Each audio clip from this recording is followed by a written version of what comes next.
Joyce T വിയിലൂടെ ഞങ്ങളെ ശ്രദ്ധിക്കുന്ന എല്ലാവർക്കും യേശുക്രിസ്തുവിന്റെ നാമത്തിൽ ഞങ്ങളുടെ സ്നേഹവും വന്ദനവും അറിയിക്കുന്നു. പ്രിയപ്പെട്ട ദൈവമക്കളെ, നിങ്ങളൊക്കെ കർത്താവിൽ സന്തോഷമായിരിക്കുന്നു വിശ്വസിക്കുന്നു. കർത്താവ് നിങ്ങളെ ഓരോരുത്തരെയും ധാരാളം അനുഗ്രഹിക്കട്ടെ. ഇന്ന് നമ്മോടൊപ്പം അനുഗ്രഹിക്കപ്പെട്ടതായ ഓരോ സഹോദരനാണ് തൻ്റെ ജീവിതത്തിൻ്റെ അനുഭവം ഷെയർ ചെയ്യേണ്ടതിന് കടന്നു വന്നിരിക്കുന്നത്. ആ പ്രിയ ദേവദാസിനെ ജോയ്സ് ടി വിയിലേക്ക് ഹാർദവുമായി സ്വാഗതം ചെയ്യുന്നു. ആമേൻ. Praise Lord. ദേവദാസിനെ കർത്താവിൽ സന്തോഷമായിരിക്കുന്നുവോ? ഓക്കെ. കർത്താവ് സഹായിക്കട്ടെ. കർത്താവ് നടത്തുന്ന വിധങ്ങളും വഴികളും ഒക്കെ ഷെയർ ചെയ്യാനാണല്ലോ നാം ദൈവസന്നിധിയിലായിരിക്കുന്നത്. അതിലേക്ക് കടന്നു പോകുന്നതിന് മുന്നമേ തന്നെ നമുക്ക് ദൈവസന്നിധിയിൽ ഒന്ന് പ്രാർത്ഥിക്കാം. ഹല്ലേലൂയ. സ്തോത്രം സ്തോത്രം. പരിശുദ്ധ കർത്താവേ, നന്ദി നിറഞ്ഞ ഹൃദയത്തോടെ ഞങ്ങൾ അങ്ങേ വാഴ്ത്തുന്നു, സ്തുതിക്കുന്നു, സ്തോത്രം ചെയ്യുന്നു. അങ്ങ് നടത്തിയ വിധങ്ങളും വഴികളും ഹല്ലേലൂയ അങ്ങയുടെ മഹത്വവും ഒക്കെ പ്രഘോഷിക്കപ്പെടുവാൻ കടന്നു വന്നിരിക്കുന്ന പ്രിയ ദൈവദാസനെ കരങ്ങളിൽ ഏൽപ്പിക്കുന്നു. കർത്താവ് വായോടും നാവോടും കൂടെ ഇരിക്കണമേ. കേൾക്കുന്ന ജനത്തിന് അതൊരു വലിയ വിടുതലായി മാറുവാനാ, അവർക്ക് ആശ്വാസമായി തീരുവാൻ, അങ്ങയുടെ നാമം ഇതിലൂടെ ഉയർത്തപ്പെടുവാൻ പരിശുദ്ധ കർത്താവ് സഹായിച്ചാട്ട്. സമ്പൂർണമായി ഏൽപ്പിക്കുന്നു. അല്പസമയം ഇരുത്തിയാട്ട് യേശുക്രിസ്തുവിന്റെ നാമത്തിൽ തന്നെ. ആമേൻ. ഹല്ലേലൂയ. ആമേൻ. ആമേൻ. ഓക്കെ ബ്രദറെ, കർത്താവ് സഹായിക്കട്ടെ. ആമേൻ. ഇപ്പോൾ നമ്മോടൊപ്പം എവിടെ നിന്നാണ് ജോയിൻ ചെയ്തിരിക്കുന്നത്? വീട്ടിൽ ആരൊക്കെയുണ്ട്? ഒന്ന് പരിചയപ്പെടുത്തിയാട്ട്. ആയിക്കോട്ടെ ആന്റി. ഞാൻ മുംബൈയിലെ നൈഗാവില് ദേശത്ത് നിന്നാണ് ഞാൻ ജോയിൻ ചെയ്തിരിക്കുന്നത്. വസായിക്കടുത്ത് വീട്ടില്. അതെ, ഇപ്പൊ എന്റെ വൈഫും ഒരു കുഞ്ഞുമുണ്ട്. കുഞ്ഞിപ്പോ 6 മാസമായി. ഞങ്ങൾ രണ്ടുപേരാണ് ഇവിടെ ഉള്ളത്. നാട്ടില് എന്റെ സ്വദേശം പരുമലയാണ്. നാട്ടില് എന്റെ പപ്പായും മമ്മിയും മരിച്ചുപോയി. ഞങ്ങൾ 3 മക്കളാണ്. ഞാൻ ഏറ്റവും ഇളയ ആളാണ്. ഏറ്റവും മൂത്തത് ഒരു ചേച്ചി, അതിന്റെ താഴെ ഒരു ചേട്ടന്, ഏറ്റവും താഴെ ഞാന്. അതാണ് ഞങ്ങളുടെ കുടുംബ പശ്ചാത്തലം. കർത്താവ് സഹായിക്കട്ടെ. ഇനിയുള്ള സമയം ഞാൻ നൽകി തരികയാണ് ജീവിതത്തിന്റെ അനുഭവത്തെ ഷെയർ ചെയ്യാനുള്ളത്. ഓക്കെ. നമ്മുടെ കേൾവിക്കാരുടെ അനുഗ്രഹത്തിന് വേണ്ടി നടന്ന വഴികളും കർത്താവ് നടത്തിയ വിധങ്ങളും കർത്താവിനെ കണ്ടുമുട്ടിയ വിധങ്ങളും ഒക്കെ ഷെയർ ചെയ്താട്ട്. ഓക്കെ. God bless you. ദൈവനാമത്തിന് മഹത്വം ഉണ്ടാകട്ടെ. നല്ലൊരു ദിവസത്തിനായി നന്ദിയോടെ സ്തോത്രം ചെയ്യുന്നു. വിശേഷാല് ഇങ്ങനെ ഒരു അവസരം നൽകിയ ദൈവത്തിന് ആദ്യമേ തന്നെ നന്ദി പറയട്ടെ. വിശേഷാല് ഈ ജോയ്സ് ടി വിക്കും കർത്താവിന്റെ ദാസയ്ക്കും തന്റെ കുടുംബത്തിനും ക്രിസ്തുയേശുവിന്റെ നാമത്തിലെ സ്നേഹവന്ദനങ്ങൾ, സ്തോത്രം.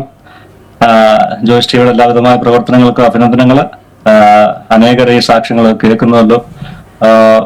സ്തോത്രം. എന്നെ എന്ന് പരിചയപ്പെടുത്താം. എന്റെ പേര് വിപിൻ എം വർഗീസ് എന്നാണ്. എന്റെ സ്വദേശം പരുമലയാണ്. ഞാനൊരു ഓർത്തഡോക്സ് കുടുംബത്തിലാണ് ജനിച്ചു വളർത്തപ്പെട്ടത്.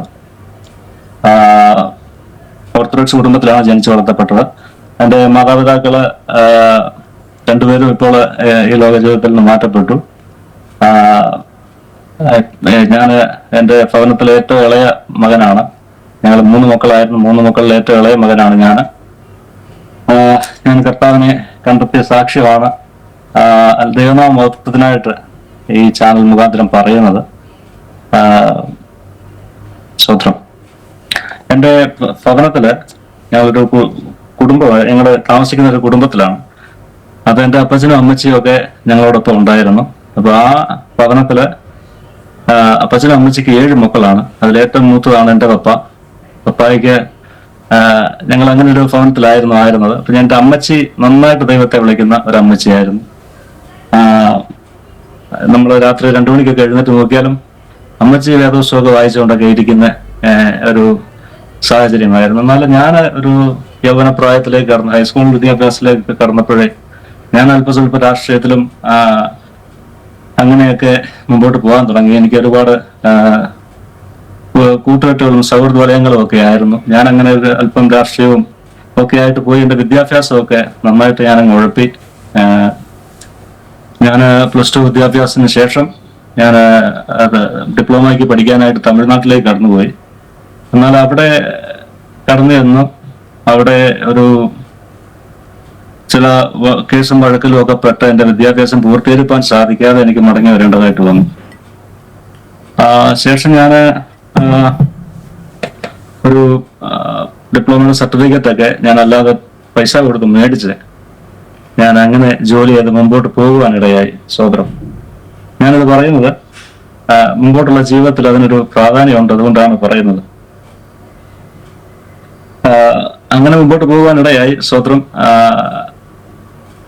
ഞാൻ 2009 അവസാനത്തേക്കൊക്കെ ബോംബെ വന്ന് ജോലിക്കായിട്ട് കയറി. ഇന്ത്യയുടെ വിവിധ സംസ്ഥാനങ്ങളിൽ ഞാൻ ജോലി ചെയ്തു. ശേഷം 2014 ആയപ്പം ഞാൻ അബുദാബിയിലേക്ക് കടന്നുപോയി. അബുദാബിയിൽ ചെന്ന് അവിടെ 2 വർഷക്കാലം ജോലി ചെയ്തു. അവിടെ നല്ല ശമ്പളവും നല്ലൊരു കമ്പനിയും ഒക്കെ ആയിരുന്നു. അപ്പം ശമ്പളമൊക്കെ നന്നായിട്ട് കിട്ടി. അപ്പം അല്പമല്ലാത്ത അഹങ്കാരമൊക്കെ ജീവിതത്തിൽ കടന്നു വരുവാനിടയായി. അപ്പം 2015 എൻ്റെ മമ്മി മരിക്കുന്നു. അത് കഴിഞ്ഞ് 2016 ജൂൺ 1 ഞാൻ അവിടുന്ന് ഡീമൊബൈലൈസേഷൻ ആയിട്ട് ഞാൻ നാട്ടിലേക്ക് കടന്നു വരികയാണ് ചെയ്തത്.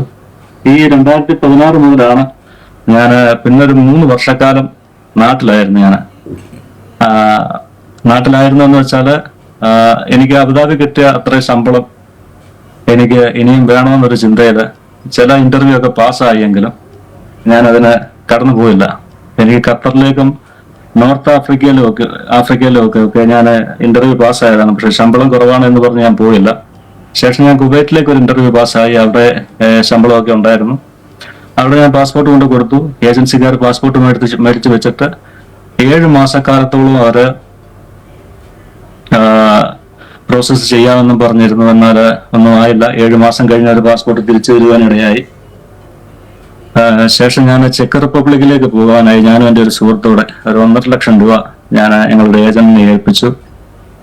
ഏകദേശം 1 വർഷത്തോളം ഞങ്ങള് പോകാനായിട്ട് കാത്തിരുന്നു. എന്നാൽ ഞങ്ങൾക്ക് മുമ്പ് വരെയുള്ള ബാച്ച് കടന്നുപോയി. എന്നാൽ ഞങ്ങൾക്ക് പോകുവാൻ സാധിച്ചില്ല. ശേഷം ഞാൻ നാട്ടിലിങ്ങനെ നടക്കുകയായിരുന്നു. അപ്പൊ ആ സമയത്താണ് ഞാൻ ആദ്യമായിട്ട് എനിക്ക് പോകാവുന്ന ഓർത്തഡോക്സുകളുടെയും കത്തോലിക്കരുടെയുമായ പള്ളികളിലും ഒക്കെ ഞാനിങ്ങനെ കടന്നുപോയി. എല്ലാ പള്ളികളിലും ഞാൻ കടന്നു പോകും. അവിടെ പോയിട്ട് നേർച്ച കാഴ്ചകളും വഴിപാടുകളും ഒക്കെ കഴിക്കും.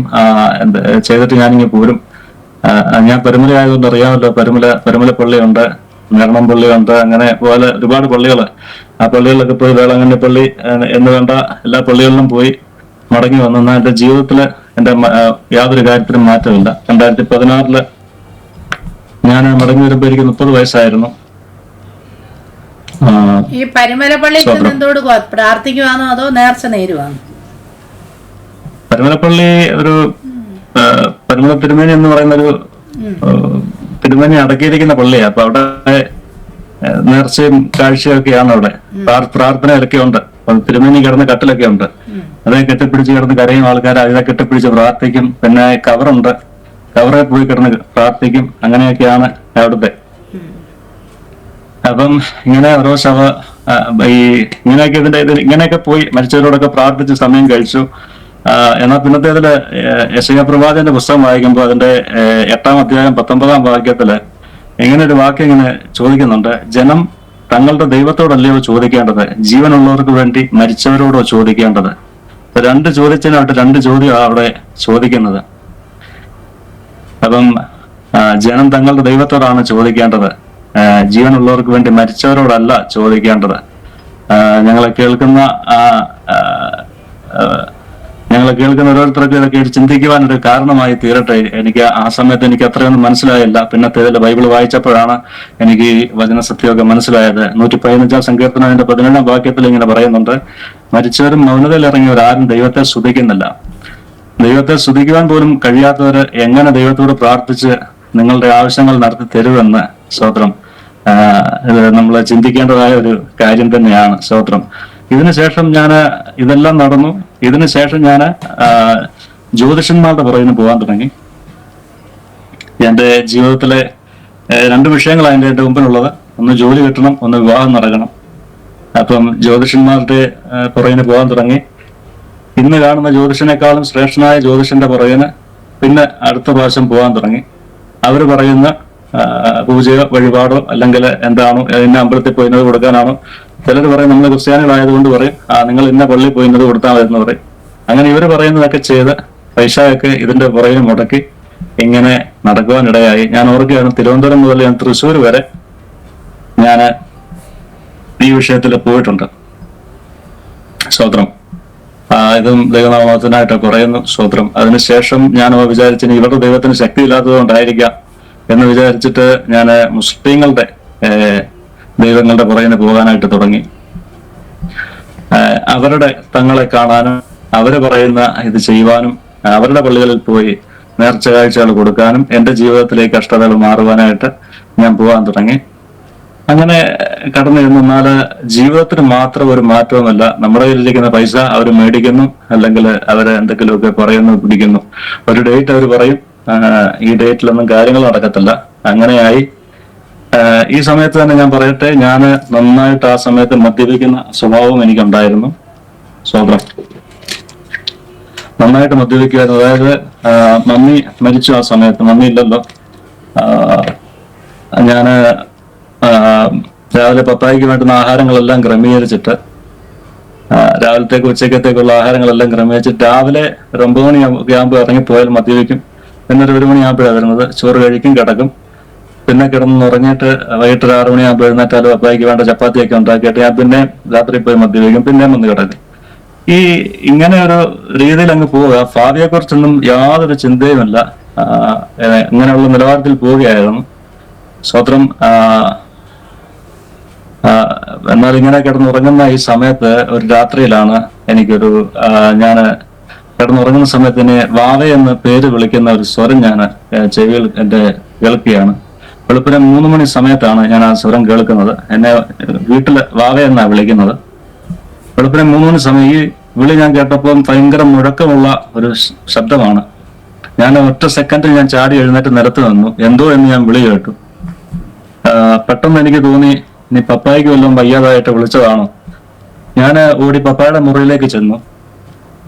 എന്നാൽ അവിടെ ചെന്നിട്ട് പപ്പായോട് ചോദിച്ചു, പപ്പ എന്ത് പറ്റി, പപ്പ വിളിച്ചോന്ന് ചോദിച്ചു. പപ്പ പറഞ്ഞു, പോയി കിടന്നുറങ്ങടാ, അവന് കള്ളും കുടിച്ചിട്ട് മനുഷ്യന്റെ ഉറക്കം കളയാനായിട്ട് വന്നിരിക്കുകയാണ് എന്ന് പറഞ്ഞു.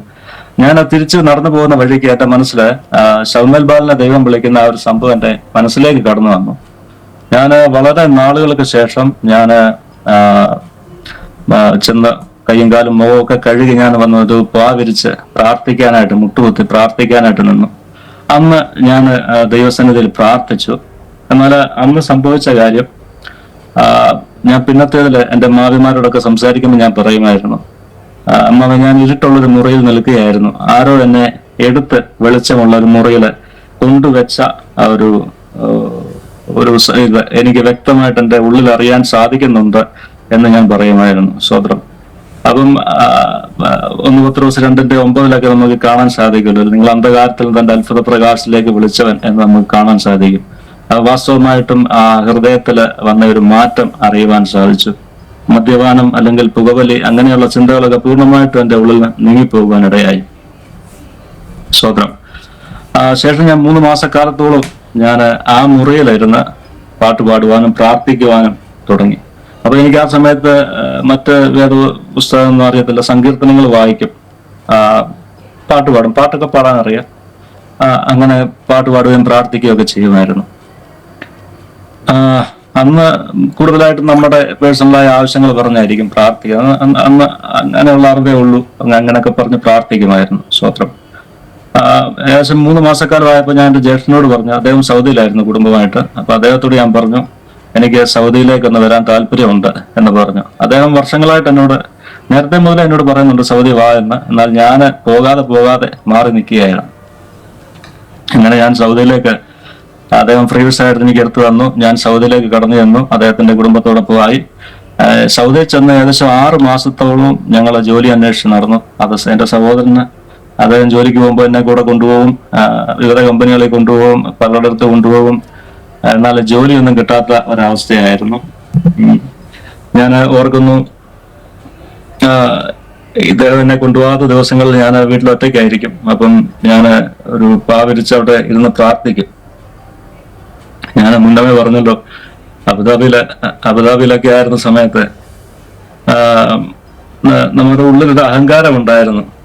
എനിക്ക് ഇന്ന ജോലി അറിയാം, എനിക്ക് നല്ല കഴിവുണ്ട്, അല്ലെങ്കിൽ അങ്ങനെ മിടുക്കുണ്ട് എന്നൊക്കെ ഒരു അഹങ്കാരം ഉള്ളിലുണ്ടായിരുന്നു. എന്നാൽ സൗദി ചെന്ന് ഈ പാതിരിച്ചിരുന്ന് പ്രാർത്ഥിച്ചപ്പോൾ ഞാൻ ദൈവത്തോട് ഇങ്ങനെ കരഞ്ഞ് പ്രാർത്ഥിക്കുവാനിടയായി, ദൈവമേ, ഈ സൗദിയുടെ ഈ റിയാദിന്റെ ദേശത്ത് എത്രയോ ആണുങ്ങളും പെണ്ണുങ്ങളും ജോലി ചെയ്ത് ജീവിക്കുന്നു.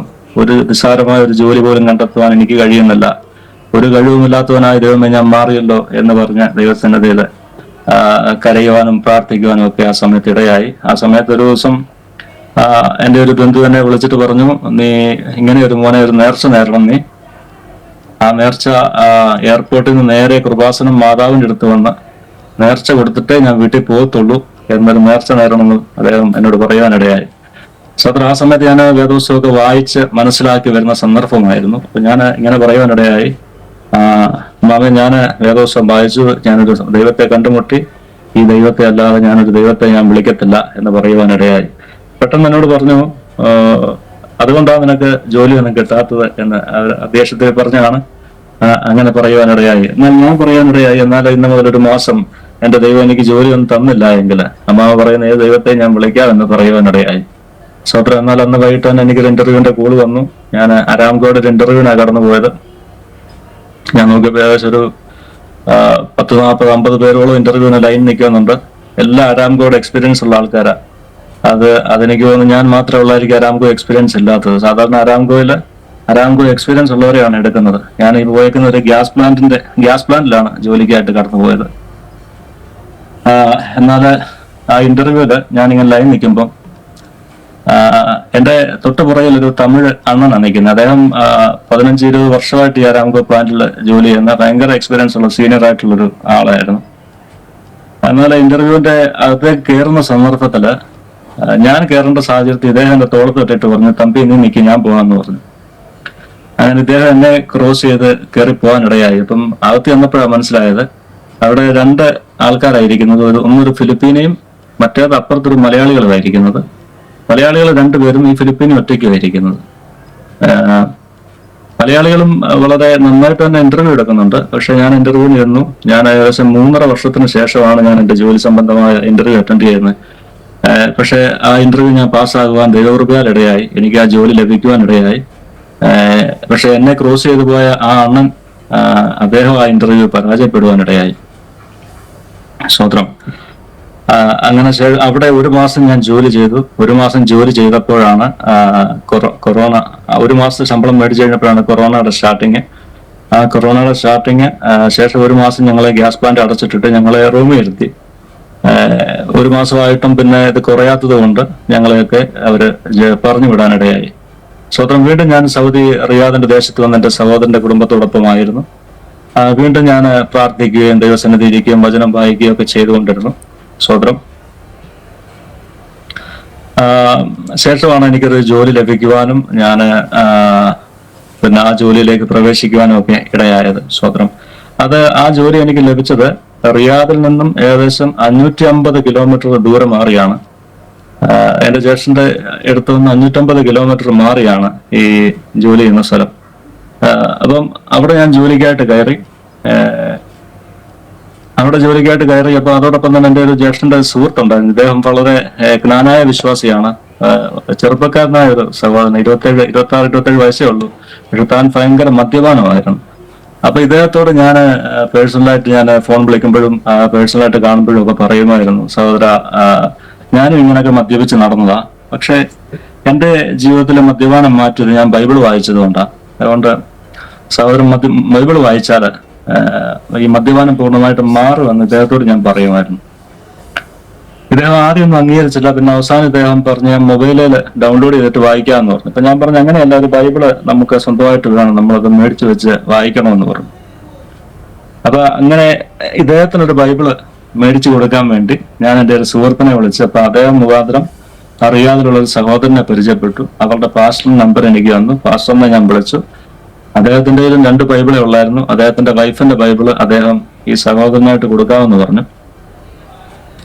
എന്നാൽ ഈ സഹോദരൻ ഇത് പോയി മേടിക്കത്തില്ല. പിന്നെ അദ്ദേഹത്തില് ഞങ്ങൾ പ്രാർത്ഥിച്ചു. പിന്നെ ഈ സഹോദരനെ ഈ ബൈബിൾ പോയി മേടിച്ചു. ബൈബിൾ മേടിച്ച് വായിച്ചു തുടങ്ങി. എന്നാൽ ഈ സഹോദരന്റെ മദ്യപാനം സ്വിച്ചിട്ടതുപോലെ മദ്യപാനം നിൽപ്പാനിടയായി. സ്വത്രം. ഈ സഹോദരൻ മുഖാന്തരം എനിക്ക് ഈ ഒരു പാസ്റ്ററെ പരിചയപ്പെടാനും എനിക്ക് അത് ഒരു മുഖാന്തരമായി. പിന്നത്തേതില് എന്റെ സ്നാനം നടന്നതും ഒക്കെ ഈ പാസ്റ്ററിന്റെ അടുത്ത് നിന്നാണ്, ആ സഭയിൽ നിന്നാണ്. സ്തോത്രം.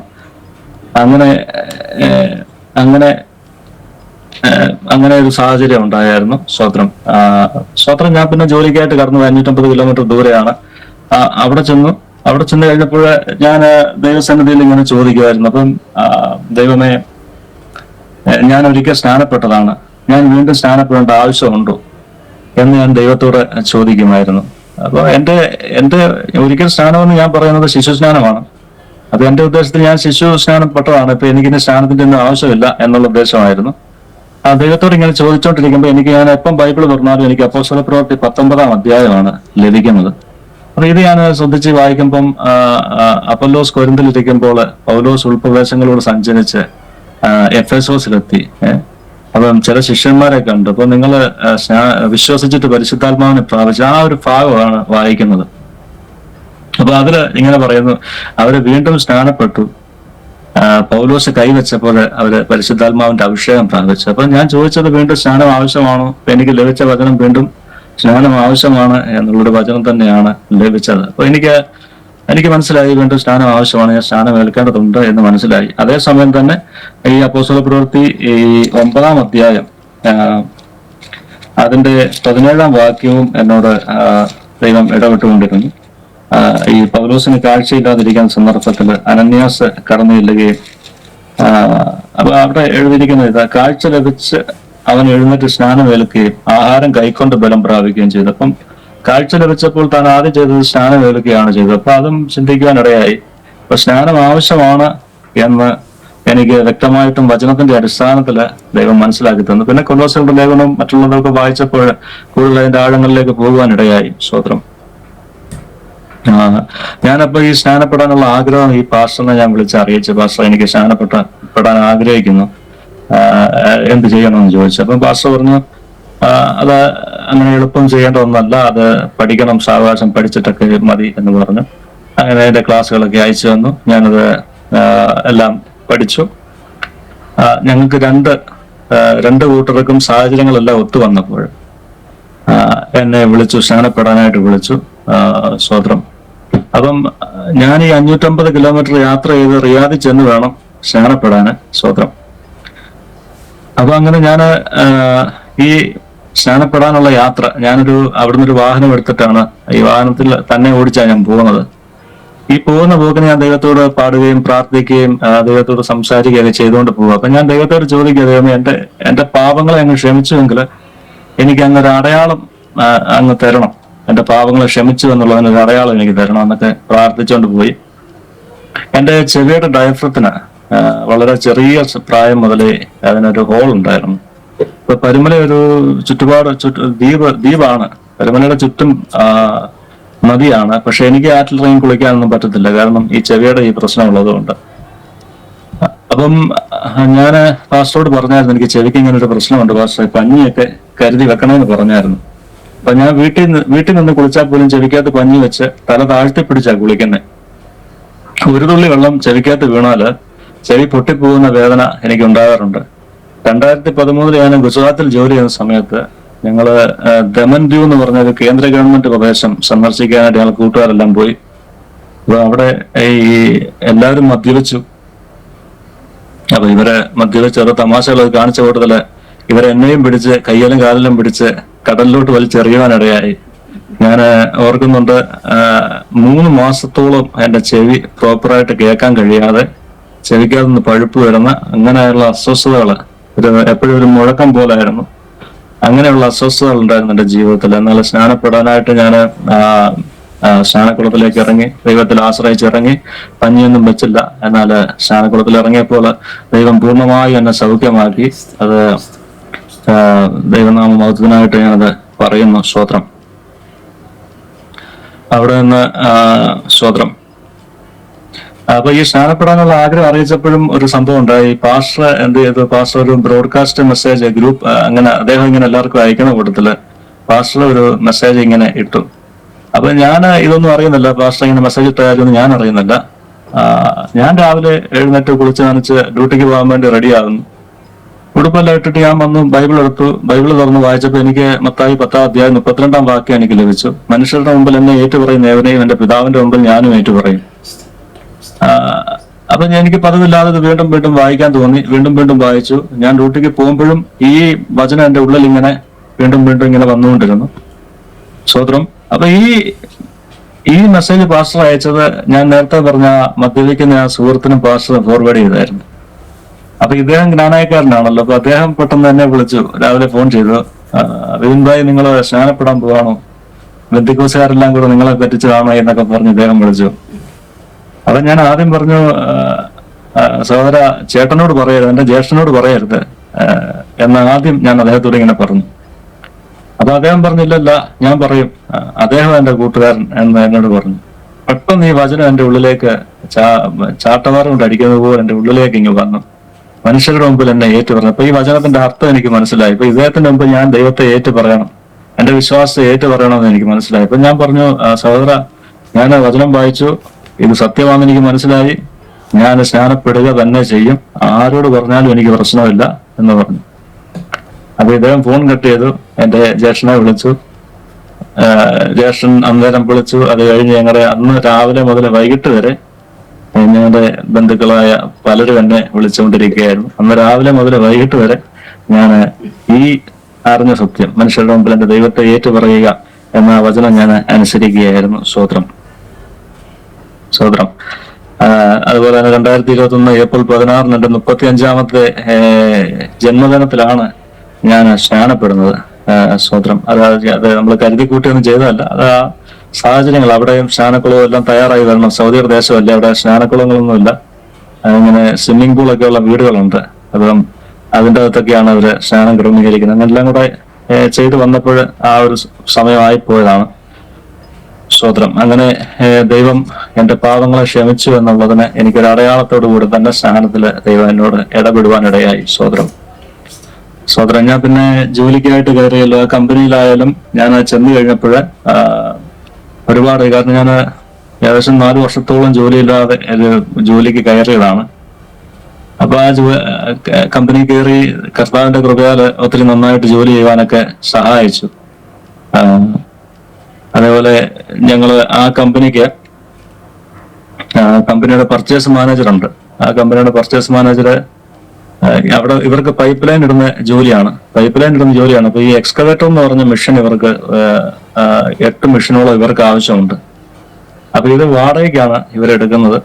അപ്പൊ ഈ കമ്പനിയുടെ പർച്ചേസ് മാനേജർ 25,000 റിയാൽ ഒരു എക്സ്കവേറ്ററിന് വാടകയ്ക്ക് ഇദ്ദേഹം എല്ലാം അറേഞ്ച് ചെയ്തു. അപ്പൊ ഞങ്ങളുടെ മാനേജർ അപ്പൊ എന്നോട് വന്നിട്ട് പറഞ്ഞു, വിവന ഇതുപോലെ എക്സ്കവേറ്റർ വരുന്നുണ്ട്, 25,000 രൂപ വെച്ച് വാടകയാ, 6 വരുന്നുണ്ടെന്ന് പറഞ്ഞു. ഞാൻ പറഞ്ഞു ശരിയെന്ന് പറഞ്ഞു. ഞാനിങ്ങനെ പോയി 1-2 പേരെയൊക്കെ പരിചയപ്പെട്ടു. എക്സ്കവേറ്ററിന്റെ കാര്യം ചോദിച്ചു. ഏതായാലും വിളിച്ചു പറഞ്ഞു വന്നപ്പം നല്ലൊരു കമ്പനി, അവരുടെ മെയിൻ്റെനൻസും കാര്യങ്ങളും എല്ലാം നല്ലത്. അങ്ങനെയുള്ള കമ്പനിയുടെ എക്സ്കവേറ്റർ 11,000 റിയാലിന് കിട്ടുവാനിടയായി. സ്വതന്ത്രം. അതുപോലെ തന്നെ ഇവർക്ക് ക്രെയിൻ വേണമായിരുന്നു. 26,000 റിയാലിന് പർച്ചേസ് മാനേജർ എല്ലാം റെഡിയാക്കി. പക്ഷെ എന്നോട് എല്ലാം കഴിയുമ്പോൾ എന്നോട് വന്ന് പറയുന്നത്, ഞാൻ പിന്നെ ഇങ്ങനെ ആരോടെങ്കിലൊക്കെ ചോദിക്കുമ്പം അവര് 24,000 റിയാലിന് അത് കിട്ടി. പിന്നെ ഒരു ട്രെയിലർ വേണമായിരുന്നു, അത് 15,000 റിയാലിന് ഇവര് ശരിയാക്കി 9,000 റിയാലിന് കിട്ടി. അങ്ങനെ ബസ് വേണമായിരുന്നു, അതും 15,000 റിയാലിന് ഇവര് ശരിയാക്കി 8,500 റിയാലിന് എന്നോട്. അങ്ങനെയൊക്കെ ദൈവം അങ്ങ് നടത്തി. അപ്പം എന്നോട് ഒരു സഹോദരൻ പറഞ്ഞു, ഇങ്ങനെയൊക്കെ ഇത്രയൊക്കെ കുറച്ചെടുത്ത് കൊടുക്കുന്നതല്ലേ, അപ്പൊ കമ്മീഷൻ മേടിക്കണം, അല്ല ഈ വിഷയത്തിൽ കമ്മീഷൻ മേടിക്കണം, അത് കുഴപ്പമില്ല, നമ്മളെ മോട്ടിക്കുകയും പിടിച്ചു പറിക്കുകയൊന്നും അല്ല, കമ്മീഷൻ മേടിക്കണം എന്ന് പറയാനിടയായി. അല്ലെങ്കിൽ ആ വണ്ടി കമ്പനിക്കാരോട് പറഞ്ഞാലും അവരായാലും എന്തെങ്കിലുമൊക്കെ തരുമെന്നൊക്കെ പറഞ്ഞു. അപ്പൊ സ്നാനപ്പെടുത്തിയ പാസ്റ്റർ എന്നോട് പറഞ്ഞായിരുന്നു, നാം എന്ത് ചെയ്താലും നമ്മൾ ദൈവമക്കളാണ് എന്നൊരു ചിന്ത നമ്മുടെ ഉള്ളിൽ വേണം, അത് മുൻനിർത്തി വേണം എന്ത് പറയാനും ചെയ്യാനും എന്നൊക്കെ പറഞ്ഞായിരുന്നു. അപ്പൊ ഞാൻ ദൈവസന്നിധി ഞാൻ പോയിരുന്നു, പ്രാർത്ഥിച്ചു. കർത്താവ് ഇങ്ങനെയൊക്കെ പറയുന്നു, ഞാൻ എന്ത് ചെയ്യണം, ഞാൻ എന്തോ ചെയ്യണം എന്ന് എനിക്ക് അറിയത്തില്ല എന്നൊക്കെ പറഞ്ഞ് പ്രാർത്ഥിച്ചു. അപ്പൊ ഞാൻ വേദവസം തുറന്നു, ഞാൻ കണ്ണുറച്ച് വേദവസം തുറന്നു. ഞാൻ ഒരു വചനത്തിലെ വിരലിങ്ങനെ വെച്ചു. ഞാൻ കണ്ണു തുറന്ന് നോക്കിയപ്പോഴ് ആ വചനത്തിൽ ഇങ്ങനെ എഴുതിയിരിക്കുന്ന ലൂക്കോസ് 3-ാം അധ്യായത്തില് അതിന്റെ 14-ാം വാക്യത്തിന്റെ അവസാന ഭാഗത്ത് ഇങ്ങനെ എഴുതിയിട്ടുണ്ട്, നിങ്ങളുടെ ശമ്പളം മതി എന്ന് വെപ്പിൻ. സ്വതന്ത്രം. അപ്പം ദൈവവചനത്തില് അപ്പം ശമ്പളം എന്നൊരു വാക്ക് ബൈബിളിലുണ്ട് എന്ന് എനിക്ക് അതിന് മുന്നേ അറിയത്തേ ഇല്ലായിരുന്നു. എന്നാൽ ഞാൻ വിരൽ വെച്ചത് നിങ്ങളുടെ ശമ്പളം മതി എന്ന് വെപ്പിൻ എന്നൊരു വാക്യത്തിലായിരുന്നു. അത് ഞാനത് വിശ്വസിച്ച് ഏറ്റെടുത്ത് ഞാൻ ആരുടെയും ആവശ്യം ശമ്പളമല്ലാതെ 1 രൂപ പോലും ഞാൻ എങ്ങൊന്നും മേടിക്കുവാൻ എന്റെ ജീവിതത്തിൽ ഇടയായില്ല. സ്തോത്രം.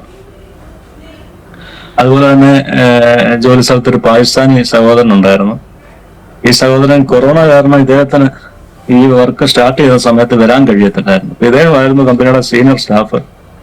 അപ്പൊ ഇദ്ദേഹം വരുന്നത് ഏകദേശം വർക്ക് തുടങ്ങി കഴിഞ്ഞ് 6-7 മാസം കഴിഞ്ഞ് ഇദ്ദേഹം വരുന്നത്. ഇദ്ദേഹം വന്നപ്പോഴത്തേക്ക് ഞങ്ങൾ പണിയെല്ലാം മൂവ് ആക്കി. ഞങ്ങളുടെ കമ്പനിക്ക് നല്ല പേരായി അവിടെ, എല്ലാം നന്നായിട്ടൊക്കെ പോയിക്കൊണ്ടിരുന്ന സമയം ഇദ്ദേഹം വന്നത്. അപ്പൊ ഇദ്ദേഹത്തിന് ഇപ്പൊ ഒരു ഈഗോ പോലൊക്കെ ആയി. അപ്പൊ ഇദ്ദേഹം ഭയങ്കര പ്രശ്നമായി. അപ്പൊ ഇദ്ദേഹം അങ്ങനെ ഞാനും ഇപ്പൊ 1-2 പ്രാവശ്യം ഇദ്ദേഹത്തിന് ദേഷ്യപ്പെടാനൊക്കെ ഇടയായി. സ്തോത്രം. അപ്പം പിന്നെ ഞാൻ വചനം വായിച്ചപ്പോൾ എനിക്ക് ഫിലിപ്പിയരുടെ ലേഖനം 2-ാം അധ്യായം 3-ാം വാക്യം എനിക്ക് സ്ഥിരമായിട്ട് ഇങ്ങനെ ലഭിക്കാൻ തുടങ്ങി. അപ്പം ആ വചനത്തിൽ ഇങ്ങനെ എഴുതിയിരിക്കും, ശാഠ്യത്താലോ ദുരഭിമാനത്താലോ ഒന്നും ചെയ്യാതെ താഴ്മയോടെ ഓരോരുത്തരും മറ്റുള്ളവനെ തന്നെക്കാൾ ശ്രേഷ്ഠൻ എന്ന് എണ്ണട്ടെ. സ്തോത്രം. അപ്പം ഞാൻ ഈ വചനം വീണ്ടും ഇങ്ങനെ ചിന്തിച്ചപ്പോൾ എനിക്ക് മനസ്സിലായി, എനിക്കൊരു വ്യക്തിയോട് കോപം വരുന്നതിന്റെ കാരണം ഞാൻ ആ വ്യക്തി എന്നെക്കാൾ ശ്രേഷ്ഠനായിട്ട് എണ്ണാത്തോണ്ടാണ് എനിക്ക് ആ വ്യക്തിയോട് കോപം വരുന്നത്. പിന്നത്തേത് ഞാൻ അദ്ദേഹം ഒരു വണ്ടിയിൽ യാത്ര ചെയ്തപ്പോൾ ഞാൻ അദ്ദേഹത്തോട് ക്ഷമ ചോദിച്ചു. ഞാൻ പറഞ്ഞു, നിന്റെ അനിയനായിട്ട് കണ്ട് എന്നോട് ക്ഷമിക്കണം, എന്റെ ഭാഗത്ത തെറ്റ് എന്നൊക്കെ പറഞ്ഞ് അദ്ദേഹത്തോട് ക്ഷമ ചോദിക്കാനിടയായി. സ്തോത്രം. അപ്പൊ അങ്ങനെ ക്ഷമ ചോദിച്ചു. അതും അദ്ദേഹത്തിനും വലിയൊരു ഇതായിരുന്നു. എന്റെ ജീവിതത്തിലും അത് വലിയൊരു ഭാരം അങ്ങ് മാറിപ്പോയത് പോലെയായിരുന്നു. സ്തോത്രം. പിന്നത്തേതില് ഞാൻ ഓർക്കുകയായിരുന്നു. സ്തോത്രം. 1 പത്രോസ് 2-ാം അധ്യായം 1-ാം വാക്യം എനിക്ക് കിട്ടുമായിരുന്നു. എന്റെ ജീവിതത്തില് ഒരുപാട് ആത്മീയ ജീവിതത്തിൽ ഒരുപാട് മാറ്റം കൊണ്ടുവന്നൊരു വചനം ആയിരുന്നു അത്. ആകയാൽ സകല ദുഷ്ടതയും എല്ലാ ചതവും വ്യാജഭാവവും അസൂയയും എല്ലാ നുണയും നീക്കിക്കളഞ്ഞ് ഇപ്പോൾ ജനിച്ച ശിശുക്കളെ പോലെ രക്ഷയ്ക്കായി വളരുവാൻ വചനമെന്ന മായമില്ലാത്ത പാൽ കുടിപ്പാൻ വാഞ്ചിപ്പേൻ. സ്തോത്രം. ഈ വചനം വീണ്ടും വായിച്ചുകൊണ്ടിരുന്നു. ഞാൻ ഓർത്ത്, എന്താണ് എന്റെ ജീവിതത്തിൽ ഞാൻ വരുത്തേണ്ട മാറ്റം, എന്താണ് ഈ വചനപ്രകാരം ഞാൻ എന്നെ തന്നെ ഒരുക്കേണ്ടത് എന്ന് ചിന്തിച്ചുകൊണ്ടിരുന്നു. അത് എനിക്ക് മനസ്സിലായി, എന്നിലും വ്യാജഭാവങ്ങളുണ്ട്. കാരണം ഞാൻ നേരത്തെ പറഞ്ഞല്ലോ, ഞാൻ ഡിപ്ലോമയ്ക്ക് പഠിക്കാൻ പോയെങ്കിലും എനിക്കത് പൂർത്തീകരിക്കാൻ സാധിച്ചില്ല. ഞാൻ ഒരു വ്യാജ സർട്ടിഫിക്കറ്റും കൊണ്ടാണ് ജോലി ചെയ്യുന്നത്. ശേഷം ഞാൻ ഈ കമ്പനി ജോലി ചെയ്യുന്നത് സേഫ്റ്റി സൂപ്പർവൈസർ ആയിട്ടാണ് ജോലി ചെയ്യുന്നത്. ആ സേഫ്റ്റിയുടെ സർട്ടിഫിക്കറ്റ് ഞാൻ പൈസ കൊടുത്ത് മേടിച്ച സർട്ടിഫിക്കറ്റ് ആയിരുന്നു. ശേഷം ഞാൻ സ്നാനപ്പെടുന്നതിന് മുമ്പാണ് ഇതൊക്കെ ചെയ്തത്. ശേഷം ഞാൻ സ്നാനപ്പെടുന്നതിന് മുമ്പ് തന്നെ ഞാൻ നെബോഷ് എന്ന് പറഞ്ഞ ഇതൊന്ന് അപ്ഗ്രേഡ് ചെയ്യുന്ന ഒരു സർട്ടിഫിക്കറ്റ് ആണ്. നെബോഷ് എന്ന് പറയുന്ന കോഴ്സാണ്. ഈ കോഴ്സ് എഴുതാൻ വേണ്ടി ഞാൻ പൈസ 1,37,000 രൂപ ഞാൻ കൊടുത്തു. എനിക്ക് പകരം വേറൊരാൾ ഈ എക്സാം എഴുതിയിട്ട് നമുക്ക് സർട്ടിഫിക്കറ്റ് തരും. നമ്മളൊരു ഇന്റർവ്യൂ മാത്രം അറ്റൻഡ് ചെയ്താൽ മതി. അങ്ങനെ ഒരു ഇതായിരുന്നു. അങ്ങനെ കൊടുത്തിരിക്കുന്ന സമയത്താണ് ഈ വചനം എന്നോട് ഇടപെടുന്നത്. ഏകദേശം 4 വർഷം കഴിഞ്ഞ് എനിക്കൊരു ജോലി കിട്ടിയത് കൊണ്ട് എനിക്കത് തീരുമാനമെടുക്കാൻ ഞാൻ വലിയ ഫാർപ്പേൽ നിൽക്കുന്ന ഒരു സമയമായിരുന്നു. പെട്ടെന്ന് എൻ്റെ ഒരു സഹോദരൻ എന്നെ പെട്ടെന്ന് ഫോൺ ചെയ്തു. ഇദ്ദേഹവും ഞാനുമായിട്ട് സംസാരിച്ചപ്പം ഈ പെന്തിക്കോസിലേക്ക് പോയതിൽ ഇദ്ദേഹത്തിന് വളരെ വിഷമമുണ്ട്. അപ്പൊ ഇദ്ദേഹം ഇങ്ങനെ ദേഷ്യപ്പെട്ട് സംസാരിക്കുന്ന വഴിക്ക് എന്നോട് ദേഷ്യപ്പെട്ടു പറഞ്ഞു, നീ വലിയ പെന്തിക്കോസുകാരനൊക്കെ ആയിരുന്നു, ഇപ്പോഴും കള്ള സർട്ടിഫിക്കറ്റ് കൊണ്ടല്ലേ ജോലി ചെയ്യുന്നത് എന്ന് എന്നോട് ചോദിപ്പാനുണ്ടായി. ഞാൻ പെട്ടെന്ന് ഞാനൊരു വണ്ടിക്കകത്തിരിക്കുകയായിരുന്നു. ഞാൻ 2 കൈയും ഞാൻ ഉയർത്തി. ഞാൻ പറഞ്ഞു, ഓക്കെ സ്തോത്രം എന്ന് പറഞ്ഞു. ഇദ്ദേഹത്തിന്റെ ഫോൺ കട്ട് ചെയ്തു. ഞാൻ പെട്ടെന്ന് എന്റെ മാനേജറെ ഫോൺ ചെയ്തു, വിളിച്ചു. ഞാൻ പറഞ്ഞു അദ്ദേഹത്തോട്, സാറേ എന്റെ സർട്ടിഫിക്കറ്റ് ഒന്നും ഒറിജിനൽ ഒന്നും അല്ല, ഞാനിങ്ങനെ പൈസ കൊടുത്ത് മേടിച്ചതാ, സാർ എന്നോട് ക്ഷമിക്കണമെന്ന് പറയാനിടയായി. അപ്പൊ ഇദ്ദേഹം എന്നോട് പറഞ്ഞു, ഇവൻ ഞങ്ങൾ നിന്റെ വർക്കില് ഹാപ്പിയാണ്, നീ കണ്ടിന്യൂ ചെയ്തു എന്ന് പറഞ്ഞു. ഞാൻ എന്റെ പാസ്റ്ററെ വിളിച്ചു പറഞ്ഞു, പാസ്റ്റർ ഇങ്ങനെയൊക്കെ ഒരു സംഭവം ഉണ്ടായി, എന്ത് ചെയ്യണം? അപ്പൊ പറഞ്ഞു, നീ ഇൻഫോം ചെയ്തില്ലേ, അവർ ഓക്കെ പറഞ്ഞില്ലേ, ഇനി കുഴപ്പമില്ല, ആരെ പോണ്ട, ജോലി ചെയ്യാൻ പറഞ്ഞു. അങ്ങനെ ഞാൻ ജോലി ചെയ്തു. അപ്പൊ ഈ നെബോഷിന്റെ സർട്ടിഫിക്കറ്റിന് വേണ്ടി 1,37,000 രൂപ കൊടുത്തു. അപ്പൊ അദ്ദേഹത്തോട് ഞാൻ വിളിച്ചു പറഞ്ഞു, എനിക്ക് ഈ സർട്ടിഫിക്കറ്റ് വേണ്ട, ഞാൻ സ്നാനപ്പെട്ടു, എനിക്ക് ഈ സർട്ടിഫിക്കറ്റ് വേണ്ട. അദ്ദേഹം പറഞ്ഞു, ഇതിനെ നീ മേടിച്ച് കൈ വെച്ചാൽ മതി, നീ ഉപയോഗിക്കണ്ടെന്ന് പറഞ്ഞു. ഞാൻ പറഞ്ഞു, മേടിച്ച് കൈ വെക്കാം, എനിക്ക് വേണ്ട, ഈ സർട്ടിഫിക്കറ്റ് വേണ്ടെന്ന് പറഞ്ഞു. അപ്പൊ അദ്ദേഹം പറഞ്ഞു പൈസ എനിക്ക് തിരിച്ചു തരാൻ പറ്റത്തില്ല എന്ന് പറഞ്ഞു. ഞാൻ പറഞ്ഞു എനിക്ക് ആ ഒരു വിഷമമല്ല, സന്തോഷത്തോടെ ഞാൻ വേണ്ടാന്ന് പറഞ്ഞു. എന്നാ പിന്നത്തേതില് എനിക്ക് വന്നൊരു 2 മാസം മുമ്പ് അതേപോലെ 20,000 രൂപ എല്ലാം കൂടെ 60,000 രൂപ അതിന് തിരിച്ചു വന്നു. ഇനി ഒന്നും തരത്തില്ല എന്ന് പറഞ്ഞു. ഞാൻ പറഞ്ഞു ഓക്കെ, അത് ഓക്കെ, അങ്ങനെ പോകാനിടയായി. സഹോദരം, അത് കഴിഞ്ഞാണ് ഞാൻ ആദ്യമായിട്ടൊരു വെക്കേഷൻ നാട്ടിലേക്ക് കടന്നു പോകുന്നത്. അപ്പൊ ഞാൻ സ്നാനപ്പെട്ടത് കൊണ്ട് വീട്ടിലൊക്കെ അല്പമില്ലാതെ പ്രയാസങ്ങളുണ്ട്. അപ്പൊ എന്റെ വിവാഹം കഴിഞ്ഞിട്ടില്ല. അപ്പം ഇത്രയും നാളപ്പൊ എന്നോട് വീട്ടിൽ പറയുന്നത്, ഇത്രയും നാൾ നിനക്ക് ജോലിയില്ലായിരുന്നു, ഒരു ജോലിയായി, കല്യാണം കഴിക്കേണ്ട സമയമായപ്പോ നീ ബന്ധുക്കോസ് എന്ന് പറഞ്ഞു പോയി. ഇനിയിപ്പോ ഞങ്ങൾ ഇവിടെ പോയി കല്യാണം ആലോചിക്കാനാ. അന്ന് ഈ ഓർത്തഡോക്സിന്റെ മർത്തോമേനൊക്കെ ആണെങ്കിൽ നമുക്ക് കല്യാണം ആലോചിക്കാം, ഇതിപ്പം എങ്ങനെ ആലോചിക്കാം എന്നൊക്കെ പറഞ്ഞ് അവരിങ്ങനെ നിൽക്കുകയാണ്. അപ്പൊ ഞാൻ സൗദി ഇരുന്നുകൊണ്ട് തന്നെ ഞാൻ ഗുഡ് ന്യൂസിലൊരു പരസ്യമൊക്കെ കൊടുത്തായിരുന്നു. അപ്പൊ ഞാൻ അതിൽ വെച്ചായിരുന്നു +2 വിദ്യാഭ്യാസം, സൗദിയിൽ ഇങ്ങനെ ജോലി ചെയ്യുന്നു എന്നൊക്കെ പറഞ്ഞൊരു പരസ്യം ഞാൻ കൊടുത്തായിരുന്നു. ഞാൻ നാട്ടിൽ വന്ന് 2 മാസം അവധിക്കാണ് നാട്ടിൽ വന്നത്. ഏകദേശം 1 മാസം കഴിഞ്ഞു പോയി, വിവാഹമൊന്നും ആയില്ല. അതിന്റെ ജ്യേഷ്ഠനും ആ സമയത്തൊക്കെ നാട്ടിലുണ്ടായിരുന്നു. അദ്ദേഹം അങ്ങ് പെട്ടെന്ന് തിരിച്ചുപോയി. അദ്ദേഹം തിരിച്ചു പോകുന്നതിന്റെ അന്ന് ഇപ്പൊ എന്റെ വൈഫുണ്ട് ലിൻസിയുടെ പപ്പ എന്നെ ഫോൺ ചെയ്യുന്നത്. പിന്നത്തേത് ഞങ്ങള് പരസ്പരം പോയി കണ്ടു. പപ്പ കരുമലയിൽ എന്റെ വീട്ടിലേക്ക് വന്നു കണ്ടു. ഞാൻ എല്ലാം തുറന്ന് സംസാരിച്ച്, ഞാൻ കള്ളമൊന്നും പറഞ്ഞില്ല, എല്ലാം സത്യമായിട്ടാണ് ഞാൻ പറഞ്ഞു. എന്റെ ജീവിതത്തിലെ എല്ലാ കാര്യങ്ങളും പറഞ്ഞു. അദ്ദേഹത്തിന് ഇഷ്ടപ്പെട്ടു. എന്നോട് എന്റെ വീട്ടുകാർ ചോദിക്കുമായിരുന്നു, ഈ +2 വിദ്യാഭ്യാസം എന്ന് പറഞ്ഞാൽ 10ാം ക്ലാസ്സുകാരി പെണ്ണിനെ കല്യാണം കഴിക്കാനാണോ എന്റെ ഉദ്ദേശം എന്ന് ചോദിക്കുമായിരുന്നു. എന്നാല് ലിൻസി BSc നേഴ്സ് ആണ്. ഇവിടെ ബോംബെയിലെ JJ ഹോസ്പിറ്റലിലാണ് വർക്ക് ചെയ്യുന്നത്. ആ വിവാഹം എനിക്ക് നടക്കുവാനിടയായി. സ്തോത്രം. അത് മാത്രമല്ല, ഞാൻ സൗദിയിലായിരുന്ന സമയത്ത് ഞാൻ ഇങ്ങനെ എല്ലാവരും എതിരൊക്കെ ആകുമ്പോൾ രാത്രിയിലേക്ക് ഇറങ്ങുന്ന സമയത്ത് എനിക്ക് വളരെ ഭാരമുണ്ടായി. ഞാൻ ചോദിച്ചു, ദൈവമേ എന്റെ ഭാവി എന്താകും, ദൈവമേ എന്റെ ഭാവി എന്താകും. എനിക്ക് രാത്രി ഞാൻ കട്ടിലേക്ക് കിടന്ന് ഇങ്ങനെ ചോദിക്കും. അപ്പം ആ ഒരു മുറി 2 പേരാ. അപ്പൊ അദ്ദേഹം കേൾക്കാതെ ഞാൻ ഈ കട്ടിലേക്ക് കിടന്ന് കരയുകയാണ്. അപ്പൊ എനിക്ക് പെട്ടെന്ന് തോന്നി ഈ വചനം എടുത്തൊന്ന് വായിക്കുവാൻ എനിക്ക് തോന്നി. അങ്ങനെ ഞാൻ ഈ വചനം എടുത്ത് വായിച്ചപ്പോൾ യെശയ്യാ 59-ാം അധ്യായം അതിന്റെ 21-ാം വാക്യമാണ് രാത്രിയിൽ എനിക്ക് കിട്ടിയത്. നിന്റെ മേലുള്ള എന്റെ ആത്മാവും നിന്റെ വായിൽ ഞാൻ തന്ന എന്റെ വചനവും നിന്റെ വായിൽ നിന്നും നിന്റെ സന്തതിയുടെ വായിൽ നിന്നും നിന്റെ സന്തതിയുടെ സന്തതിയുടെ വായിൽ നിന്നും ഇന്ന് മുതൽ ഒരു നാളും നീങ്ങിപ്പോകത്തില്ല എന്നുള്ളതായിരുന്നു ആ വചനം. സ്തോത്രം. ഞാൻ ചോദിച്ചത് എന്റെ ഭാവിയെക്കുറിച്ചും എന്റെ വിവാഹത്തെക്കുറിച്ചുമാണ്. ദൈവം എന്നോട് സംസാരിച്ചത് സന്തതിയെക്കുറിച്ചും അവരുടെ സന്തതികളെ കുറിച്ചുമാണ് സംസാരിച്ചത്. ദൈവം വലിയവനായിരുന്നു, ദൈവം വിശ്വസ്തനായിരുന്നു. ദൈവം ആ കാര്യങ്ങളിലെല്ലാം ദൈവം കൂടെ ഇരുന്ന് വഴി നടത്തി. വിശേഷാല് സ്തോത്രം. വെക്കേഷന് കടന്നു വന്നു. ഞാൻ കടന്നു പോകുന്ന വീടുകളിലൊക്കെ ചെല്ലുമ്പം എന്റെ ബന്ധുക്കളൊക്കെ ചോദിക്കും, എനിക്ക് വിവാഹം കഴിക്കാൻ താല്പര്യമില്ല, അതാ നീ ഇങ്ങനെ നടക്കുന്നതെന്നൊക്കെ എന്നോട് പറയുമായിരുന്നു. ഞാനപ്പം പുറത്തിറങ്ങി ആകാശത്തോട്ട് നോക്കും, എന്റെ ദൈവമേ ഒന്ന് വിളിക്കും, ഞാനിങ്ങ് പോരുമായിരുന്നു.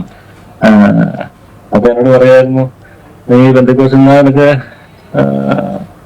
അതൊന്നും നടക്കാൻ പോകുന്നില്ല, എന്റെ കാര്യങ്ങളൊന്നും നടക്കാൻ പോകുന്നില്ല, നീ ഇങ്ങനെ അറിഞ്ഞറിഞ്ഞ് നടക്കത്തേ ഉള്ളെന്നൊക്കെ എന്നോട് പറയുമായിരുന്നു. അപ്പൊ ഞാനിങ്ങനെ ഒരു ദിവസം പെട്ടെന്ന് ഞാനിങ്ങനെ പ്രാർത്ഥിച്ചു. ഇതെല്ലാം കേട്ടിട്ട് ഞാനിരുന്ന് പ്രാർത്ഥിച്ചു. അപ്പോൾ എനിക്ക് ഈ ശബ്ദക്കും മേശക്കും അഭേദനകവിന്റെ ഒരു പ്രാർത്ഥന പെട്ടെന്ന് എനിക്ക് ആ വചനം എനിക്ക് കിട്ടിയത്. ഞങ്ങൾ സേവിക്കുന്ന ദൈവത്തിന് എരിയുന്ന തീച്ചുളയിൽ നിന്ന് രാജാവിന്റെ കരങ്ങളിൽ നിന്ന് ഞങ്ങളെ വിടുവിപ്പാൻ കഴിയും. നീ വിടുവിച്ചില്ലെങ്കിലും ഞങ്ങൾ ഈ ബിംബത്തെ നമസ്കരിക്കത്തില്ല. അപ്പൊ ഞാൻ മടങ്ങിച്ചെന്ന് അവരോടൊത്ത് ഇങ്ങനെ സംസാരിച്ചുകൊണ്ടിരുന്ന വഴിക്ക് വീണ്ടും വിവാഹകാര്യം വന്നപ്പോൾ ഞാൻ ഈ വചനം അവരോട് പറയുവാനിടയായി. ഞാൻ പറഞ്ഞു, ഇങ്ങനെ ശബ്ദക്കും മേശക്കും അഭേദനകവും ഇങ്ങനൊരു വാക്ക് പറഞ്ഞിട്ടുണ്ട്.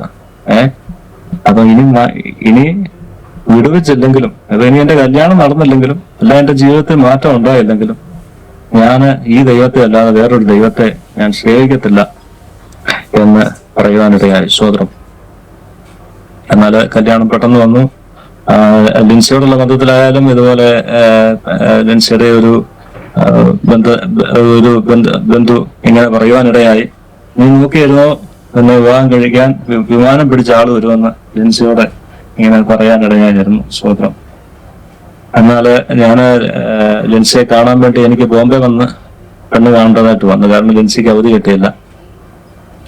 സ്തോത്രം. ഞാൻ വന്നതും തിരിച്ചു പോയതും ഞാൻ ഫ്ലൈറ്റിന് തന്നെയായിരുന്നു. അവിടെയും ദൈവം അനാവശ്യമായ വാക്കുകളോ ഒന്നും ആരെയും ഒന്നും വേദനിപ്പിക്കരുത് എന്നുള്ളതാണ്. സ്തോത്രം. അതുപോലെ തന്നെ ഞാൻ സൗദിയിലായിരുന്ന സമയത്ത് ഞാൻ ഒരു ദിവസം രാവിലെ എഴുന്നേൽക്കുമ്പോൾ കമ്പ്യൂട്ടറിന്റെ കീബോർഡ് പ്രസ് ചെയ്യുന്നത് പോലെ എന്റെ ചുണ്ടില് പ്രസ് ചെയ്ത് ലിൻസി എന്ന പേര് എന്നെ അവിടെ വെച്ച് ദൈവം കേൾപ്പിച്ചതായിരുന്നു. ഞാൻ ആ ഒരു കാര്യവും ഈ സമയത്ത് ദൈവനാമത്തിനായിട്ട് പറയട്ടെ. സ്തോത്രം, സ്തോത്രം.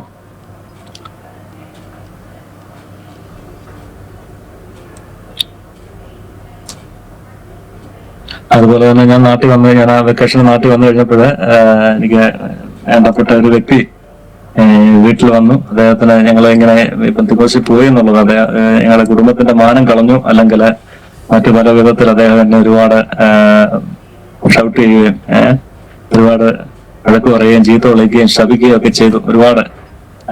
അപ്പൊ ഞാൻ അവർക്ക് ഞാൻ കള്ളം കുടിച്ച് നടക്കുമ്പോഴൊന്നും എന്നോട് ഇങ്ങനെയൊന്നും ഇവരാരും ഒന്നും പറഞ്ഞിട്ടില്ല.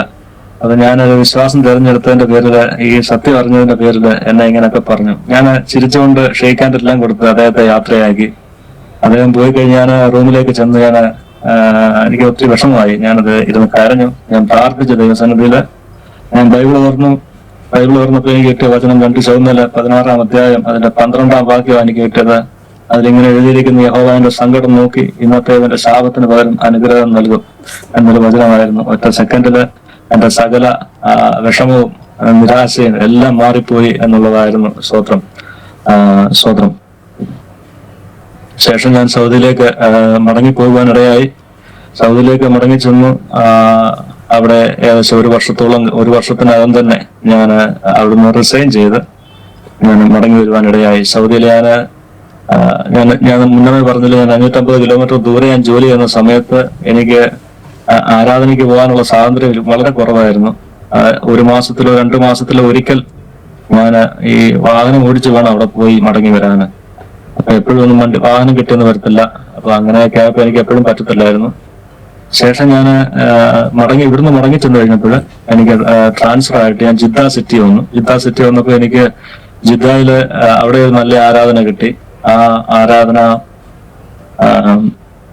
അവിടെ ഏകദേശം ഒരു 10-60 ചെറുപ്പക്കാര് നന്നായിട്ട് പാടുകയും പ്രാർത്ഥിക്കുകയും പുതിയ പുതിയ പാട്ടുകൾ പഠിക്കുവാനും ഒക്കെ ദൈവം ഒത്തിരി സഹായിച്ചു. അതിന്റെ ആത്മീയ ജീവിതത്തിലൊക്കെ ഒത്തിരി അനുഗ്രഹമായിരുന്നു.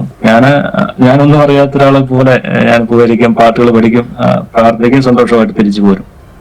അപ്പൊ ഞാൻ അവിടുന്ന് റിസൈൻ ചെയ്ത് നാട്ടിൽ പോരുന്ന കാര്യം ഞാനിങ്ങനെ മനസ്സിൽ വന്നു. അപ്പൊ ഞാൻ പാസ്റ്ററോട് പറഞ്ഞു, പാസ്റ്ററെ ഞാനിങ്ങനെ ആഗ്രഹിക്കുന്നു, എനിക്ക് നാട്ടിൽ പോവാന്, ബോംബെയിലോട്ട് മടങ്ങിപ്പോവാന് ആഗ്രഹിക്കുന്നു എന്ന് പറഞ്ഞപ്പോ പാസ്റ്റർ ചോദിച്ചു, ഇവനെ ദൈവത്തിന്റെ ആലോചന ചോദിച്ചു എന്ന് ചോദിച്ചു. അപ്പൊ ഞാൻ പറഞ്ഞു, പാസ്റ്റർ എനിക്ക് അറിയത്തില്ല അങ്ങനൊന്നും. അപ്പൊ അദ്ദേഹം പറഞ്ഞല്ല, പ്രാർത്ഥിക്ക്, ദൈവം ആലോചന പറയുമെന്ന് പറഞ്ഞു. അപ്പം ശരി എന്ന് പറഞ്ഞു. അപ്പൊ ഓക്കെ, അത് കഴിഞ്ഞു. അപ്പൊ അത് കഴിഞ്ഞ പിറ്റേന്ന് മുതൽ അവിടെ ഉപവാസ പ്രാർത്ഥന ചാലുവായിരുന്നു. ഞാൻ ഉപവാസത്തോടെയായിരുന്നു. ഞാൻ രാവിലെ ഡ്യൂട്ടി കഴിയുമ്പോൾ ഉപവാസ പ്രാർത്ഥനയ്ക്ക് കടന്നു പോകുമായിരുന്നു.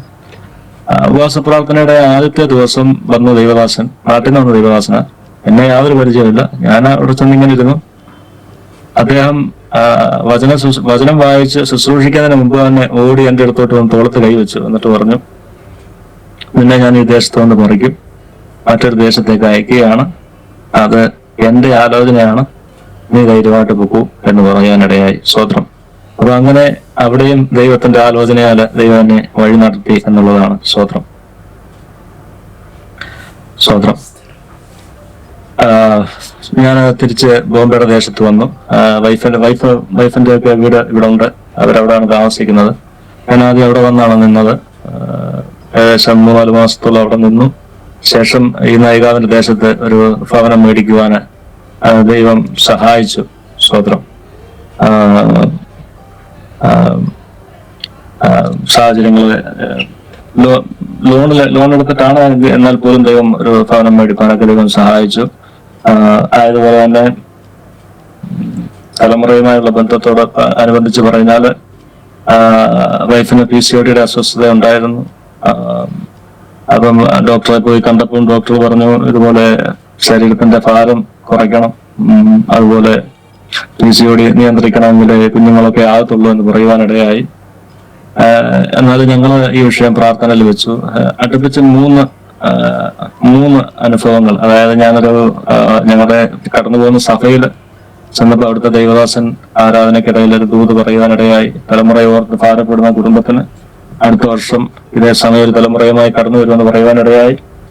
അതുപോലെ ഒരു ഓൺലൈൻ മീറ്റിംഗ് അറ്റൻഡ് ചെയ്യുമ്പോൾ ആ ദൈവദാസനും ഇതുപോലെ തന്നെ പറയുവാനിടയായി.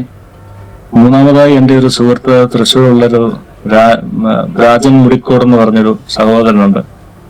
ഇവാഞ്ചലിസ്റ്റ് ആണ്.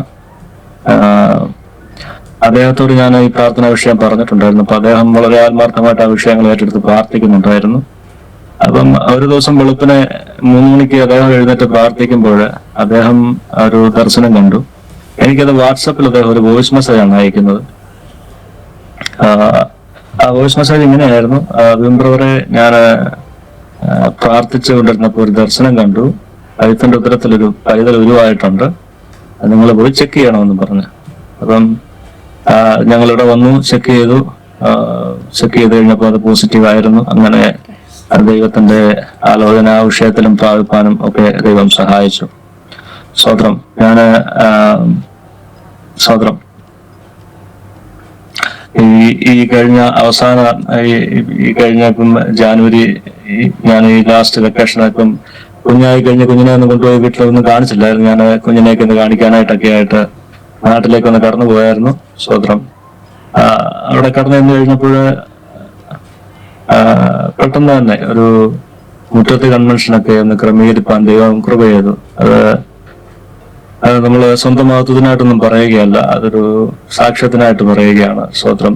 പൈസ ഒന്നും ഉണ്ടായിട്ടൊന്നും അല്ലായിരുന്നു. എന്നാൽ ദൈവം ആവശ്യമായതൊക്കെയും ക്രമീകരിച്ച് ആ ഒരു കൺവെൻഷൻ നടക്കുവാനും ഒരു ദിവസത്തെ കൺവെൻഷൻ ഭവനത്തിൽ ക്രമീകരിക്കാനും ഒക്കെ ദൈവം സഹായിച്ചു എന്നുള്ളതാണ്. സ്വത്രം.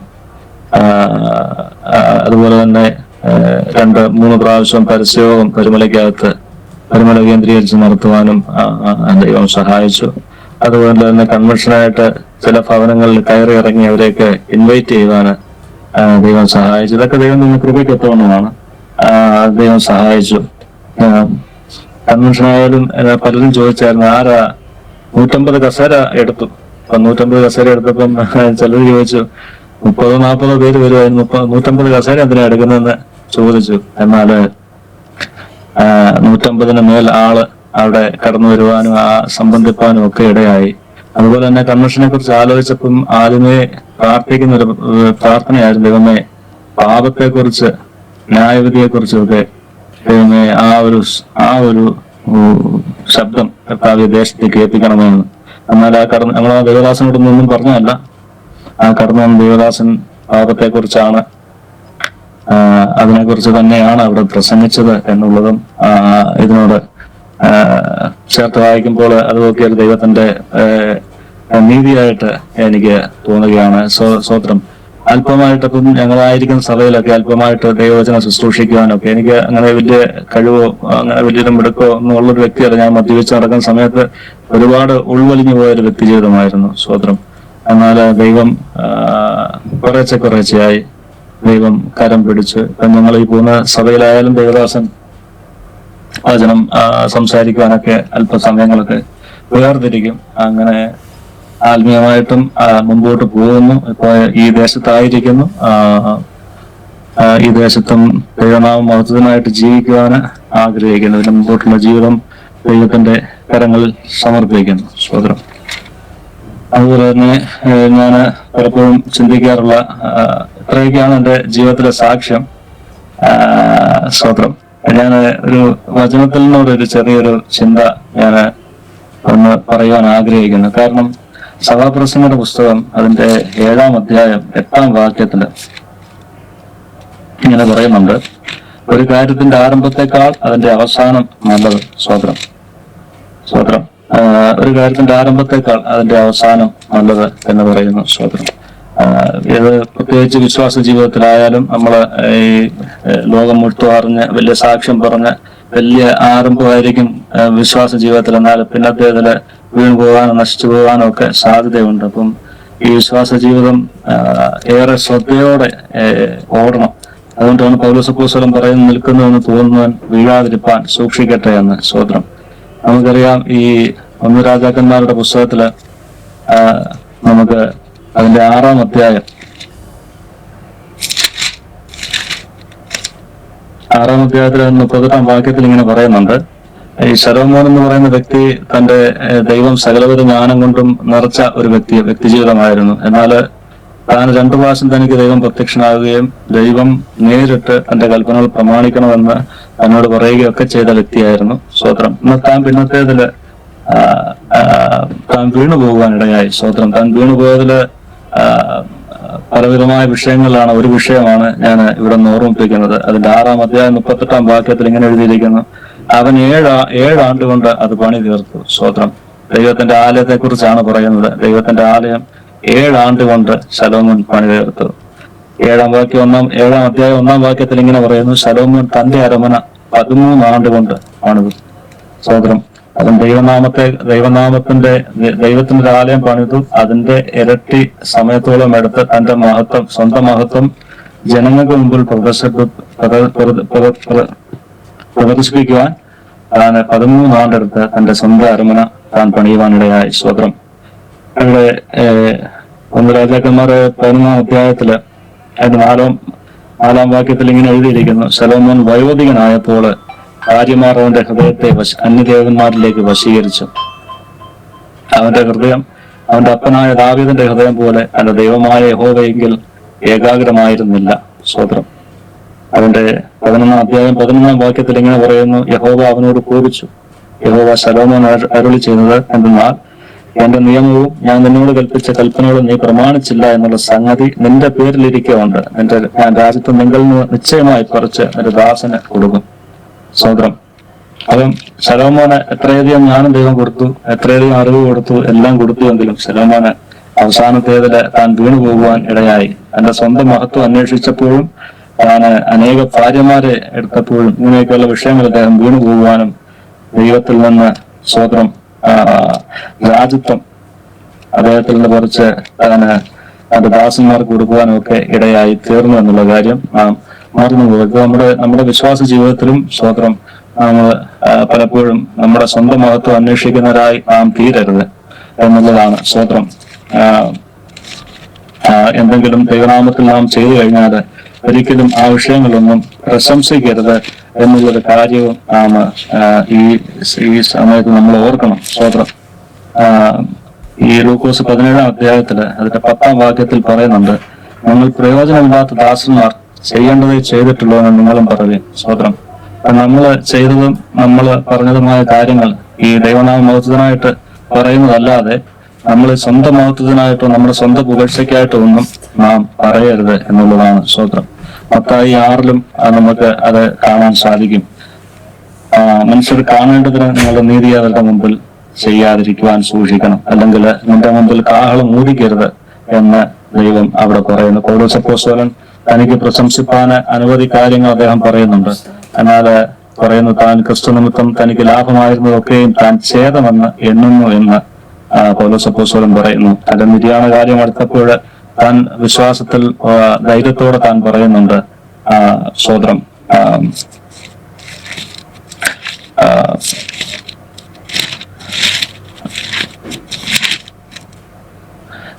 ഞാൻ നല്ല പേർ പൊരുതു, ഓട്ടം തികച്ചു, വിശ്വാസം കാത്തു, ഇനി നീതിയുടെ കിരീടം എനിക്കായി കാത്തു വെച്ചിരിക്കുന്നുവെന്ന് തന്റെ അന്ത്യത്തിൽ തനിക്ക് അത് വിശ്വാസത്തിൽ ഉറപ്പോടെ തനിക്ക് പറയുവാൻ അത് സാധിച്ചു.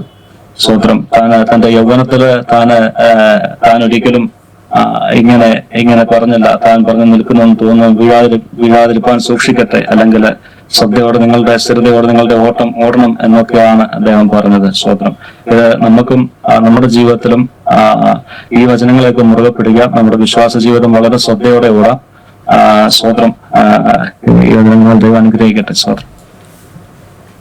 ആമേൻ, ആമേൻ. Praise Lord, praise Lord. Bibin ബ്രദറെ കർത്താവ് സഹായിക്കട്ടെ. വളരെ പച്ചയായ ഒരു നിഷ്കളങ്കമായ ഹൃദയത്തിൽ നിന്നുള്ളതായ ഒരു സാക്ഷ്യം. എത്രത്തോളം കർത്താവ് ദേവദാസിനെ ബലപ്പെടുത്തിയല്ലോ. ദൈവത്തിന്റെ വചനം നമ്മളിൽ വരുത്തുന്ന മാറ്റങ്ങൾ കേൾക്കുവാനിടയായി തീർന്നു. നമ്മോട് സംസാരിക്കുന്ന ദൈവവചനം നമ്മെ മാറ്റിമറിക്കുന്ന ദൈവത്തിന്റെ വചനമാണല്ലോ. ഹല്ലേലൂയ. കർത്താവിന്റെ ദാസന്റെ ജീവിതത്തിന്റെ ആ സാക്ഷ്യം വളരെയധികം ചിന്തിപ്പിക്കുന്നതാണ്. കേൾക്കുവിക്കാർക്ക് അത് വളരെ അനുഗ്രഹമായി തീരുമെന്നാണ് ഞാൻ കർത്താവിൽ വിശ്വസിക്കുന്നു. പൗലോസ് പറഞ്ഞതുപോലെ പ്രശംസിക്കുന്നതിനാൽ പ്രയോജനമില്ല. എനിക്ക് പ്രശംസിപ്പാനുള്ളത് കാൽവരി ക്രൂശിലല്ലാതെ വേറെ ഒരിടത്തും പ്രശംസിക്കാനിടമില്ല. ഹല്ലേലൂയ. നമുക്ക് എല്ലാവർക്കും പ്രശംസിക്കാനുള്ളത് നമ്മുടെ കർത്താവായ യേശു ക്രിസ്തുവിൻ്റെ ക്രൂശിൽ മാത്രമാണ്. അതങ്ങനെയായി തീരണം. ഹല്ലേലൂയ. പ്രിയ കർത്താവിൻ്റെ ദാസനെ ദൈവം ഇത്രത്തോളം ബലപ്പെടുത്തിയല്ലോ. ഇനി അനേകർക്ക് ഹല്ലേലൂയ ഒരു വലിയ അനുഗ്രഹമാക്കി ഈ നായകാവിൻ്റെ പ്രദേശത്തും പരിമലയുടെ പ്രദേശത്തും. പരിമല എന്ന് പറയുന്നത് തന്നെ എല്ലാവർക്കും അറിയാമല്ലോ. ഒത്തിരി വല്ലാത്ത ഒരു സമുദായത്തിൻ്റെ ഒരു വല്ലാത്ത അന്ധകാരം നിറഞ്ഞൊരു സ്ഥലമാണ്. നേർച്ച കാഴ്ചകളൊക്കെയുള്ള അങ്ങനെയുള്ള ഒരു സ്ഥലമാണ്. അവിടെ കർത്താവ് ഉപയോഗിക്കട്ടെ, അനേകർക്ക് വെളിച്ചമാക്കി ഹല്ലേലൂയ തീർക്കട്ടെ എന്ന് ഞാൻ ആശംസിക്കുന്നു. God bless you brother. ഒന്ന് പ്രാർത്ഥിച്ചാണ്. ഹല്ലേലൂയ. സ്തോത്രം സ്തോത്രം. നല്ലവനും വിശ്വസനമായ ദൈവമേ, സ്വർഗ്ഗസ്ഥ പിതാവേ, നല്ല സമയത്തിനായി നന്ദിയോടെ സ്തോത്രം ചെയ്യുന്നു. ഈ ജോയിസ് ടി വി മുഖാന്തരം കർത്താവേ സ്തോത്രം. ഹല്ലേലൂയ. ദൈവമേ, ഞങ്ങളുടെ സാക്ഷ്യവുമായ ദൈവമേ, അനേകരിലേക്ക് കർത്താവെ ഇത് കടന്നു ചെല്ലുമ്പോൾ കർത്താവെ ഒരു സാക്ഷ്യം മറ്റൊരു സാക്ഷ്യത്തെ ഉളവാക്കുന്ന ദൈവവചനത്തിന്റെ നീതി ന്യായം കർത്താവ് വെളിപ്പെടുമാറാവണമെന്ന് പ്രാർത്ഥിക്കുന്ന കർത്താവെ, അനേകർക്ക് അത് ജീവിതത്തിൽ തങ്ങളുടെ സ്വന്തം ജീവിതത്തിലേക്കൊന്ന് തിരിഞ്ഞു നോക്കുവാൻ കർത്താവ് ഇടയാകുമാറാകണമെന്ന് പ്രാർത്ഥിക്കുന്നു. വിശേഷാൽ ഈ ജോയിസ്റ്റിയുടെ എല്ലാവിധമായ പ്രവർത്തനങ്ങളെയും കർത്താവെ ഞങ്ങളുടെ സന്നദ്ധയിൽ സമർപ്പിച്ച് പ്രാർത്ഥിക്കുന്നു. ഇതിൽ കടന്നു വന്ന ദൈവമേ സാക്ഷ്യം പ്രസ്താവിച്ചവരും ഇനി പ്രസ്താവിക്കാനിരിക്കുന്നവരും ദൈവമേ അവരെയൊക്കെ ഞങ്ങളുടെ കരങ്ങളിൽ ഞാൻ സമർപ്പിച്ച് പ്രാർത്ഥിക്കുന്നു. കർത്താവെ സകലവും ദൈവനാമം മഹത്വത്തിനാക്കി തീർക്കുമാറാകണമെന്ന് പ്രാർത്ഥിക്കുന്നു. വിശേഷാൽ ആന്റിക്കായി തന്റെ കുടുംബത്തിനായി സ്തോത്രം ചെയ്ത് പ്രാർത്ഥിക്കുന്നു. കർത്താവെ ദൈവമേ ബലത്തോടെ ദൈവമേ ശക്തിയോടെ ദൈവമേ ദൈവനാമം മഹത്വത്തിനായി ദൈവമേ ഇനിയും ഓടുവാൻ അധ്വാനിപ്പാൻ ദൈവമേ സഹായിച്ചാട്ടെ എന്ന് പ്രാർത്ഥിക്കുന്നു. പ്രാർത്ഥന കേട്ടതിനായി സ്തോത്രം. ക്രിസ്തു യേശുവിൻ നാമത്തിൽ തന്നെ പിതാവേ. ആമേൻ. ആമേൻ. ആമേൻ. ആമേൻ.